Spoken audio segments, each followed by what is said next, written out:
Hi, it's me. I wanted to talk to you real quick about the memoir analysis because things are starting to move along around that.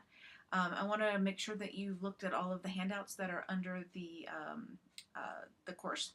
I just recently uploaded the holistic assessment rubric for that, so make sure that you take a look at that if you haven't seen that already. And I want to first share with you this quote. It's from Margot Livesey, and it says, one must, so I'm not looking at you anymore, I have to read, sorry. One must learn to read as a writer, to search out that hidden machinery which it is the business of art to conceal and the business of the apprentice to comprehend. So one must learn to read as a writer, to search out that hidden machinery which it is the business of art to conceal and the business of the apprentice to comprehend. So that is our primary purpose with doing this analysis.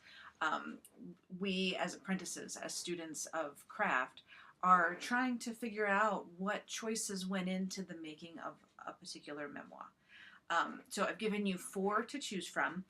All of these are award winners. They all are, I think, quite different from one another, even though the themes might have some similarities to them. Hopefully, there's at least one that will speak to you. I found them all to be just amazing in their own ways. Um, and The first thing you want to do is read it just to read it. Then you want to decide which or how many craft elements you might want to talk about within the book. And under the course, I've given you lots of different questions and things to take a look at as to how you might go about approaching the paper.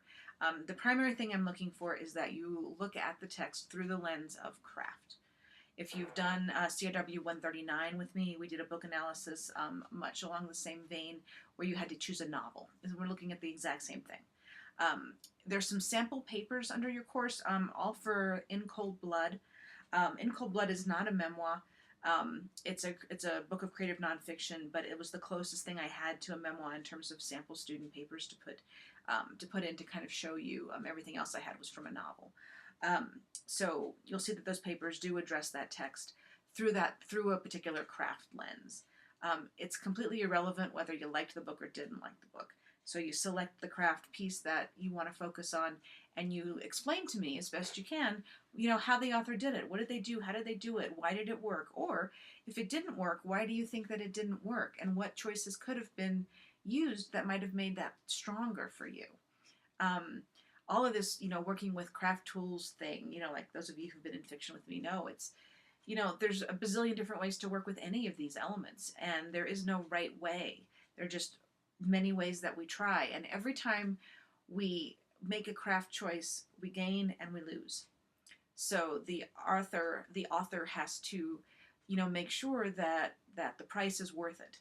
So what am I going to lose if I have a peripheral narrator instead of a primary narrator? Well, I'm going to lose perhaps some intimacy. I'm going to wonder why this person is affected by the story. Various things like that. So it's never an all and then that's the choice. It's a this, not that, this, not that. And these choices of craft are what ultimately will make up, a short essay piece or, or a memoir or a novel. And so hopefully this will help you get a little better sense of what I'm looking for. There is kind of a mini lecture. It's actually called mini lecture in the class under the book analysis button. Take a look at that. It basically says the same thing. I would just please look at the text through the lens of craft. It's not a book report. It's not a summary. It's not literary criticism like from your freshman comp classes. It is an academic paper.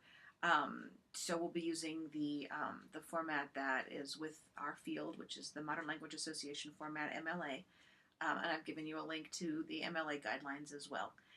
This is a very short paper. It's not a big deal. In terms of MLA, it's nothing terribly complicated. The only source you will have is the primary text. That's it. So your works cited page will have just one book on it, and that's the book that you've read.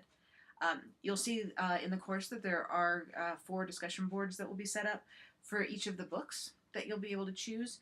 And you want to go ahead and start yakking around in those boards when you've picked your book and started to read. You'll see more in the as the course unfolds. But as we're starting to get some questions about the memoir analysis coming in, I thought it would be helpful to just kind of talk a little bit about what it is that we're doing and why we're doing it.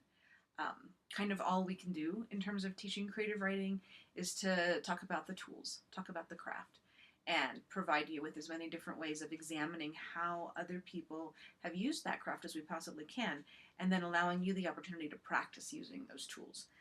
No one will use them in the same way. No one, will come at any piece from the same perspective. So this is all kind of both amazing, and I know it can be kind of overwhelming and daunting, but it's worth it. Language and our stories, whether we choose fiction or memoir or creative nonfiction or poetry, however we choose to work with language, it's a really amazing sacred form of expression for us as humans. So good luck, have fun. I promise it'll all be all right. All right, have a good week.